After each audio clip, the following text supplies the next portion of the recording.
You've done your social media detox experiment, and now you're ready to jump back in.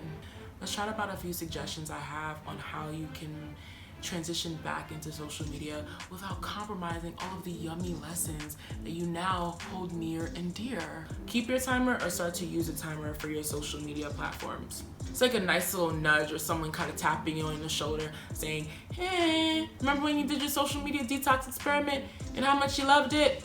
And now you're back, welcome back.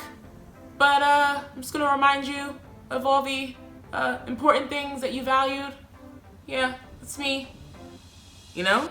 That's the timer talking, reminding you of the lessons learned during your social media detox experiment. Know your why when returning back to social media so that it feels really intentional and purposeful and considered. I came back to social media for multiple reasons. I had met my goal of releasing my book, whoop whoop. I was ready to share it and celebrate it with my peeps. I knew that social media was gonna be one of the ways that I would do that. I'm also building a brand. I'm building an empire.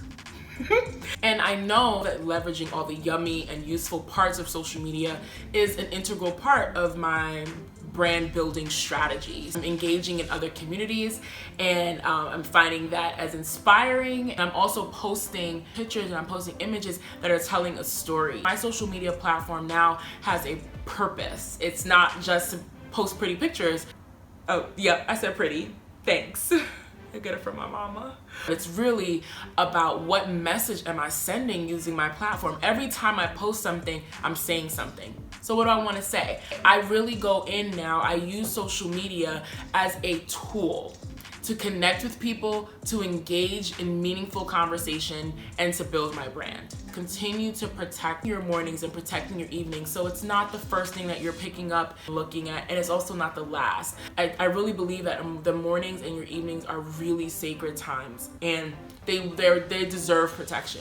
And going on social media as the very, very, very first thing, like, it can be a part of a morning routine, but I just think as the very first thing, nah, there's other things that we can do. Speaking of just your morning routine, I actually have a whole video about 12 life-changing habits that have impacted me the most up until now. And protecting my mornings, taking a step away from social media, that was one of them. If you want to know what the others are, feel free to check out the video in the link below. Turn off notifications for like 99% of the things that are on your phone.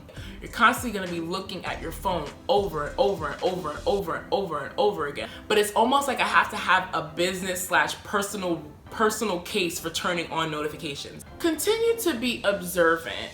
During my social media detox experiment, I was definitely very observant and more aware of how often people were looking down at their phones. It was a lot. It's like a lot. Like a lot, but not like a little, but like a lot. During my transition back into social media, I still wanted to maintain kind of that observant eye and almost like that objective eye. And so when I see someone who's looking at their phone while still having a conversation, or it just looks like they're completely distracted, or I see a group of people who aren't really engaging and they're just kind of like looking down, or I see someone who's kind of attached to their phone and it's like there's not, like they can't, it's like might as well be like a part of their hand, like a sixth finger. I just use that as a reminder because I used to be that person, and I use it as a reflection and a mirror of who I was. It's just a reminder that like I'm always one decision away from being that person again. And now I just choose not to be. So this video is a part of a digital detox / social media detox experiment series.